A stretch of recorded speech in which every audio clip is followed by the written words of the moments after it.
Thank you sir जी। मैं सभी को नमस्कार। और आज से शारदीय नवरात्र शुरू हो रहे हैं, तो इस उपलब्धि पर आप सभी को शुभकामनाएं देती हूँ और मैं अपना सेशन शुरू कर देती हूँ। इसरा इसरा से अभिषेक जी है, अतुल जी है, मोहित जी है, मैं सभी का आभार व्यक्त करना चाहूंगी सेशन शुरू करने से पहले, क्योंकि उन्होंने मुझे इसरा जैसा प्लेटफॉर्म दिया है कि मैं अपने कार्य को आपके सामने प्रेजेंट कर सकूं। तो इस तरह से मैं खुद का परिचय देना चाहूंगी। मैं स्वयं सुरेखा मुरलीधर लांबे, डिस्ट्रिक्ट नांदेड़, स्टेट महाराष्ट्र से हूँ। और मैं खुद 15 साल से HIV एड्स में जुड़ी हुई हूँ और 15 साल से इसी क्षेत्र में काम कर रही हूँ। तो इस क्षेत्र में काम करते करते, जैसे कि मैंने पहले Maharashtra state AIDS control society के साथ हम जुड़े हुए हैं और उन्हीं के साथ मिलकर हम एज अ प्रोफेशन और एज अ NGO का काम यहाँ पर कर रहे हैं। District programme officer, civil hospital Nanded और technical support unit Maharashtra state AIDS control society के साथ मैंने काम किया है 8 सालों तक। और अभी 2 साल से हम जीवा के साथ जुड़े हैं और WSSCC water supply sanitation and collaborative council के साथ जुड़े हुए हैं। एज ए नेशनल ट्रेनर पूरे भारत भर हम मेंस्ट्रुअल हाइजीन मैनेजमेंट का ट्रेनिंग कर रहे हैं, 3 दिन का, 5 दिन का। और कोविड की वजह से ये ट्रेनिंग हम लाइव नहीं कर पाए, तो हम ये अब जूम पर 3 घंटे का या 3 दिन का हम जूम पर जीवा के साथ किया है हमने। तो वो ट्रेनिंग भी कर रहे हैं। ज्यादा से ज्यादा लोगों तक हम मेंस्ट्रुअल हाइजीन मैनेजमेंट की बात चला रहे हैं। तो as a NGO, as a trust, हमारा कुलस्वामिनी प्रतिष्ठान तरोड़ा नांदेड़, ये हमारे ट्रस्ट का नाम है।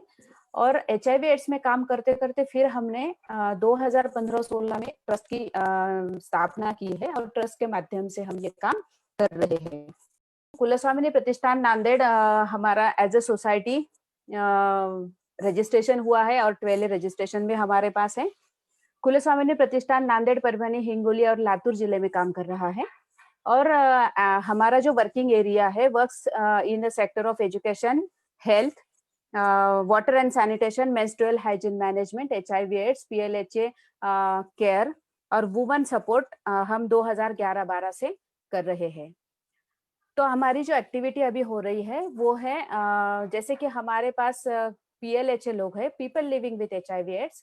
तो कुछ वीडियोज है, 30 वीडियोज है जो हमारे साथ जुड़ी हुई है। तो उनको हमने उनके हाथ में, मतलब परिवार का सपोर्ट नहीं रहा, हस्बैंड गुजर गए और परिवार की पूरी जिम्मेदारी उन पर थी। तो हमने उन्हें कुछ सपोर्ट करने के लिए जिला उद्योग केंद्र, वहां से 1 महीने का फैशन डिजाइनिंग का कोर्स हमने उन्हें दिलवाया और 30 सिलाई मशीन डोनेशंस लेकर हमने उन्हें डिस्ट्रीब्यूट की है।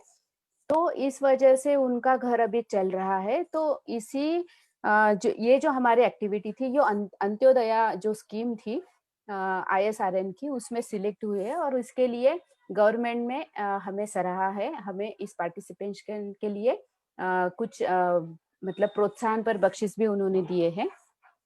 जो हमारी रूटीन की जो एक्टिविटी है वो है Diwali celebration for PLHA boys. जैसे कि हम दिवाली का सेलिब्रेशन करते हैं PLHA लोगों के साथ, तो उसमें हम उन्हें कुछ मतलब जो उनके घर में मिठाइयाँ वगैरह नहीं होती है तो उन्हें मिठाइयाँ देते हैं, नए कपड़े देते हैं। इस तरह से हमारा सेलिब्रेशन उनके साथ होता है। हमारे यहाँ कुष्ठधाम है, लेप्रेसी मतलब इंफॉर्मेशन वीक जो होता है, उस वीक में हम लेप्रेसी का अवेयरनेस प्रोग्राम भी लेते हैं और उन लोगों के साथ हम डिनर या लंच का प्रोग्राम भी बनाते हैं। फिर उसके बाद हमारे पास मेंस्ट्रुअल हाइजीन मैनेजमेंट का हम 2 साल से ट्रेनिंग कर रहे हैं। इसके रिगार्डिंग हम कुछ टीचर्स लोगों के साथ, कुछ स्कूलों के साथ, कुछ कॉलेजों के साथ हम ये ट्रेनिंग कर रहे हैं। इस मासिक धर्म के दौरान सिर्फ महिलाओं के साथ ही नहीं बल्कि हम पुरुषों के साथ भी ये ट्रेनिंग कर रहे हैं। मासिक धर्म ये सिर्फ महिला की समस्या नहीं है, मासिक धर्म ये समस्या पूरे समाज की समस्या नहीं है। मासिक धर्म ये पूरे समाज के लिए है, पूरे पुरुषों के लिए भी है और महिलाओं के लिए भी है। अगर किसी के माँ को मासिक धर्म नहीं होता तो उसका जन्म नहीं हो पाता। तो इसलिए मासिक धर्म ये समस्या नहीं है, मासिक धर्म ये प्राउड फील करने वाली चीज है और इसके रिगार्डिंग पुरुषों का सहभाग मिलना बहुत जरूरी है। और इसीलिए हम इस पर ट्रेनिंग कर रहे हैं। जैसे कि वर्ल्ड एड्स डे हम सेलिब्रेट करते हैं, वर्ल्ड एड्स डे के तौर पे भी हम कुछ अवेयरनेस प्रोग्राम लेते हैं, कुछ पथनाट्य करते हैं, जो कि हमारे पूरे जिले में, जैसे नांदेड़ जिले में ये होता है सिविल हॉस्पिटल के साथ, तो सिविल हॉस्पिटल के साथ हम ये प्रोग्राम हर साल वर्ल्ड एड्स डे का सेलिब्रेशन करते हैं, वीक भी सेलिब्रेट करते हैं।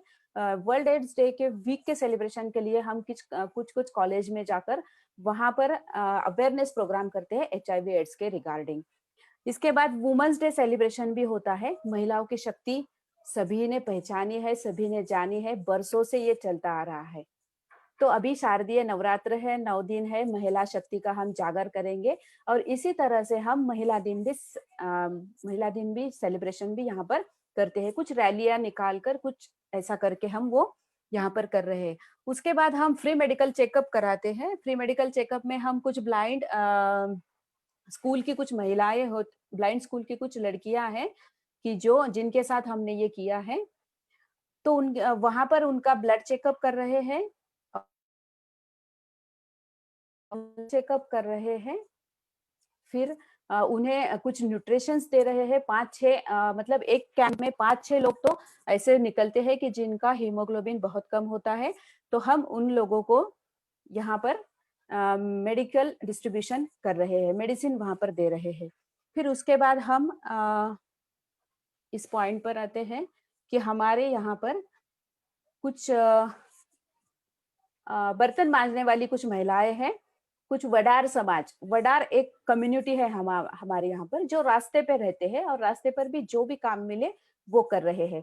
तो उसके लिए हम वहां पर उन्हें साड़ियों का डिस्ट्रीब्यूशन करते हैं, ग्रोसरी का डिस्ट्रीब्यूशन करते हैं, कुछ न्यूट्रिशंस भी हमें प्रोवाइड करते हैं।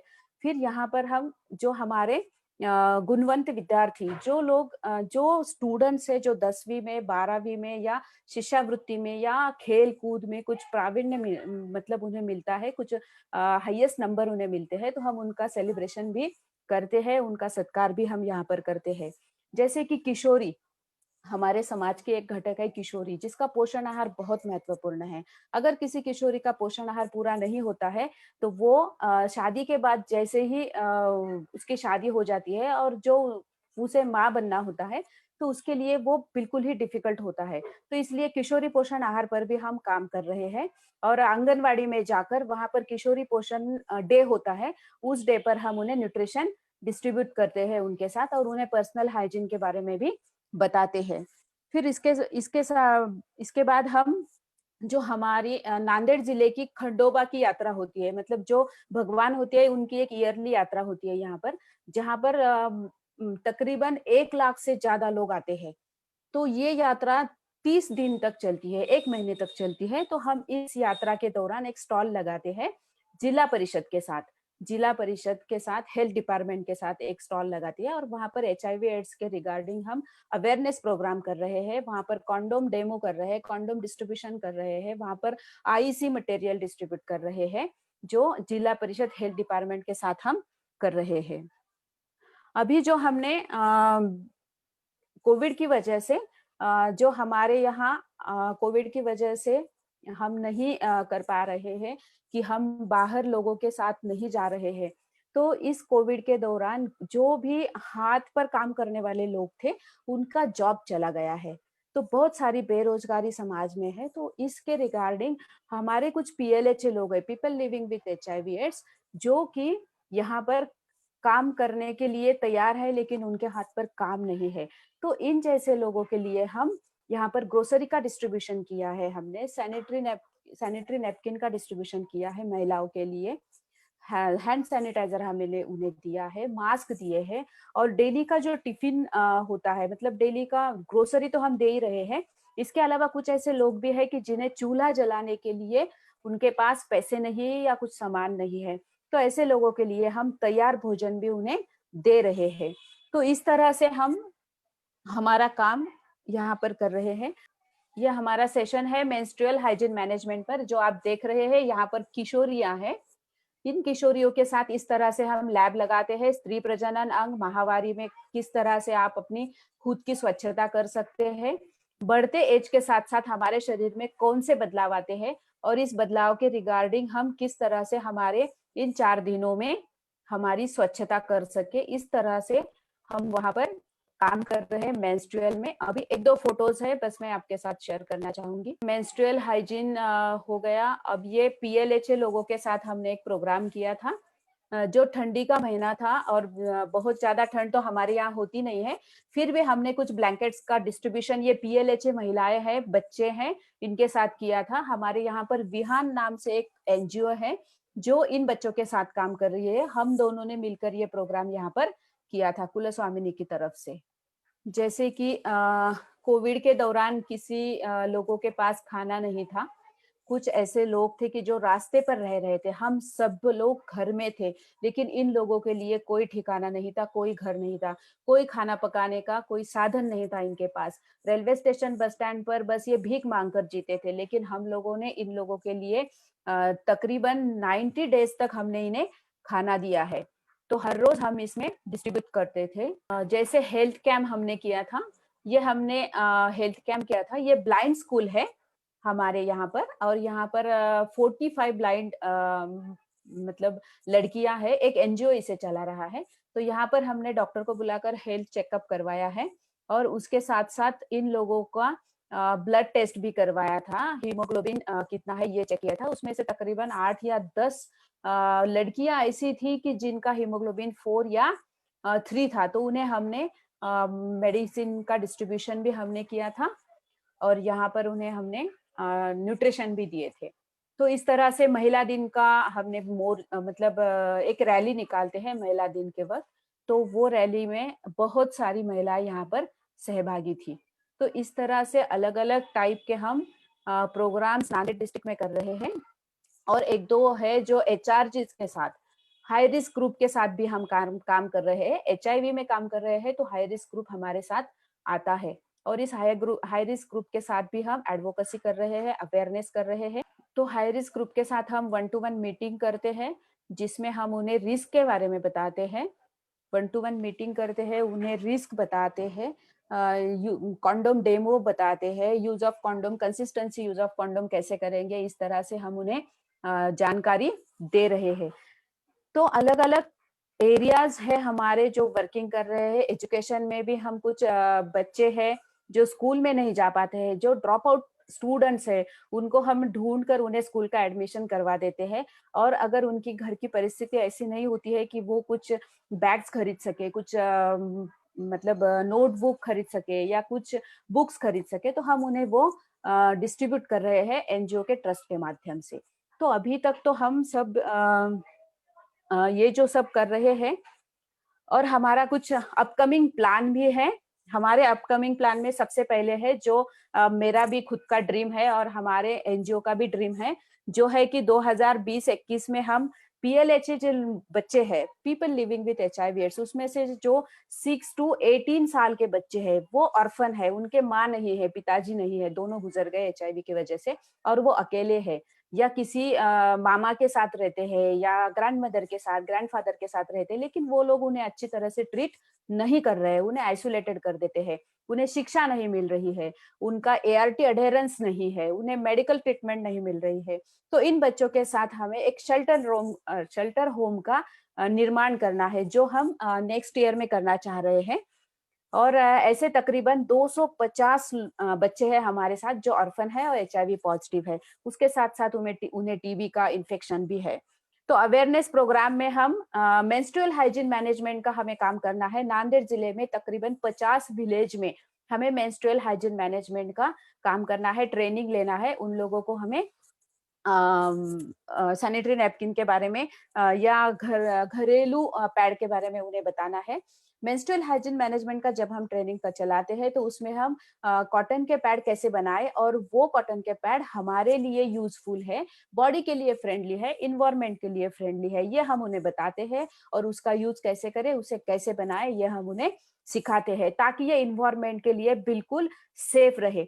कल अगर हम इस दुनिया में नहीं रहेंगे, यहाँ से चले जाएंगे, तो आने वाली पीढ़ी के लिए हम स्वच्छ, साफ सुथरी मतलब पृथ्वी का निर्माण करें, इन्वायरमेंट का निर्माण करें, ना कि कुछ दूषित जो मेंस्ट्रुअल पैड्स हम यूज कर रहे हैं, वो पैड को हम पीछे छोड़ देते हैं और उसको गल जाने के लिए 700 या 500 साल लगते हैं। तो इस तरह से हम कुछ भी कचरा पीछे ना छोड़े, इसलिए हमने कॉटन के पैड का निर्माण करने के लिए कुछ ट्रेनिंग्स भी हम चला रहे हैं। इसके बाद हमें हमारे जो पीएलएचए भाई बहना है, positive HIV people living with HIV AIDS, जो भाई बहन है वो एआरटी के लिए यहाँ पर आते हैं, एंटी रिट्रोवायरल थेरेपी के लिए डिस्ट्रिक्ट हॉस्पिटल में आते हैं, लेकिन बहुत दूर से आते हैं, 200 किलोमीटर 100 किलोमीटर से। तो आते आते उन्हें 12 बज जाते हैं, 12 बजने के बाद फिर एआरटी सेंटर में कोई लोग उन्हें नहीं मिलते कभी कभी, तो उन्हें कहाँ पर रहे, वो 2-4 घंटे तक कुछ विश्राम करे या धूप काले के दिन में कहीं छाव में बैठे, कुछ ठंडा पानी पिए या कुछ खाए। इसके लिए हम पीएलएचए लोगों के लिए विसावा सेंटर, मतलब एक विसावा सेंटर करना चाह रहे हैं, जहां पर उन्हें कुछ ठंडा पानी मिले, बैठने 2-3 घंटे बैठने के लिए जगह मिले, और खाने के लिए अगर उन्हें जरूरत हो तो कुछ ब्रेकफास्ट मिले। इस तरह से इन फ्यूचर प्लान है हमारा विसावा सेंटर का। फिर एचआईवी पॉजिटिव जो महिलाएं हैं, जो गर्ल्स हैं, और उनके हाथ पर कुछ काम नहीं है, तो उनके लिए स्किल ट्रेनिंग का प्रोग्राम हम चलाना चाह रहे हैं, जो 2021-22 में हम कर रहे हैं। और एज पर गवर्नमेंट पॉलिसी हम अभी जो नई एलआईसी की गवर्नमेंट पॉलिसी आई है, उसमें उन्होंने लिखा है कि एचआईवी पॉजिटिव लोगों के लिए भी वो कवरेज दे रहे हैं। तो बस हमें ग्रुप इंश्योरेंस आगे चलकर इन लोगों के लिए ग्रुप इंश्योरेंस निकालना है। हमने जब जितने हमारी स्टडी है, हमने देखा है कि एक भी एचआईवी पॉजिटिव लोगों का इंश्योरेंस नहीं है, क्योंकि एलआईसी इंश्योरेंस नहीं देती थी, लेकिन अभी उन्होंने कुछ चेंजेस किए हैं, तो ये ऐड किया है कि एचआईवी पॉजिटिव भी अगर वो है तो उन्हें ग्रुप इंश्योरेंस हम करवा देंगे। तो इस तरह से हमारे संस्था का एक छोटा सा परिचय था, जो हमने आपके साथ साझा किया है। और मैं इसरा को, अभिषेक जी को, अतुल जी को और मोहक जी को बहुत बहुत धन्यवाद देना चाहती हूँ कि आप लोगों ने हमें ये प्लेटफॉर्म दिया और हमें यहाँ पर अपने खुलकर हमारे कार्य के बारे में यहाँ पर कहने का मौका दिया। बहुत बहुत धन्यवाद। Thanks a lot sir.